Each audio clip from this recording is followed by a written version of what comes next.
सो दोस्तों, आप सबका स्वागत है क्या भूत होते हैं। अगर आपने इसका पहला पार्ट नहीं देखा है तो आप मेरे चैनल पे जाकर पहला पार्ट देख सकते हैं, नहीं तो ये आपको ये कहानी समझ में नहीं आएगी। तो पहले जाकर उसको देखिए। तो हम शुरू करते हैं। उस समय किसी और का ध्यान उस पोखर की ओर नहीं गया। उनके घबराने भी निश्चिंत थे, क्योंकि ऐसी घटना किसी को आदेश नहीं था। 2-3 घंटे के बाद जब भैंस की गर्मी पूरी तरह से राहत मिल गई, वह गुलाब की लाश को खींचते हुए पोखर से बाहर आने लगी। जब भैंस लगभग पोखर के किनारे पहुंच गई तो किसी व्यक्ति का ध्यान भैंस की ओर गया और वह चिल्लाना शुरू किया। उस व्यक्ति के चिल्लाहट सुनकर आसपास के बहुत सारे लोग जमा हो गए, पर ये जानकर वो शौक पर गए कि गर्मी गुलाब अब नहीं रहे।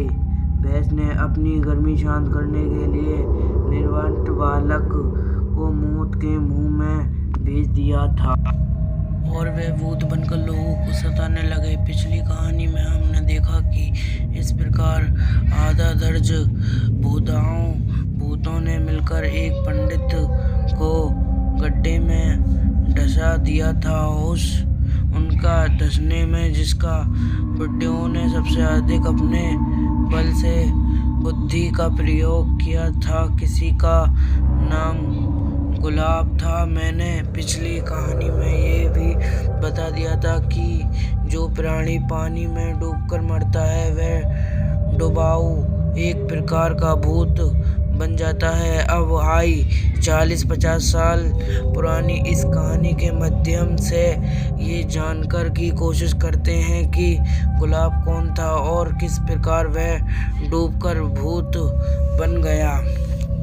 स्वर्गिष्ट स्वर्गानी कहानी उचित प्राणी नहीं हो रहे थे, क्योंकि अगर गुलाब स्वामी हो गया तो फिर डूबना बनकर लोगों को सताया क्यों करता था।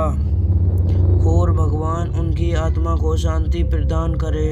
गुलाब हमारे गांव के ही रहने वाले थे और जब उन्होंने अपने इस क्षण भूखार शरीर का त्याग किया, उस समय उनकी उम्र लगभग 9-10 वर्ष रही होगी। वह बहुत ही कर्मठी लड़के थे। पढ़ने में तो बहुत कम रुचि रखते थे, पर घर के कामों में बड़ा चढ़का हिस्सा लेते थे।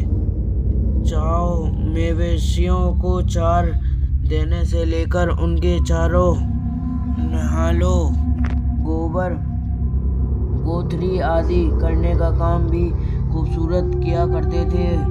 वो खेती किसानी में भी अपना घर वालों का हाथ बटाते थे। उनका घर एक बड़ा पोखर के किनारे था। ये पोखर गर्मी में भी सूखी नहीं थी और जब भी गुलाब को मौका मिलता पोखर में डुबकी भी लगा आते। दरवाजे पर पोखर होने का फायदा गुलाब ने छोटी ही उम्र में उठा लिया था और एक कुछ तैरक बन गए थे। आज गांव वालों ने इस पोखर को भरकर घर खाली आदि बना लिया। एक बार की बात है कि हादसा गर्मी पड़ रही थी और सरदेव अपने दोस्तों, इस कहानी का अंत यहीं पर है। इससे आगे कहानी बनाई नहीं गई है तो कृपया मुझे माफ़ करें, मैं आपको ज़्यादा जानकारी नहीं दे पाऊँगा। जय हिंद जय भारत। इस कहानी का यही अंत है। आप सब प्यार करें। जय हिंद जय भारत।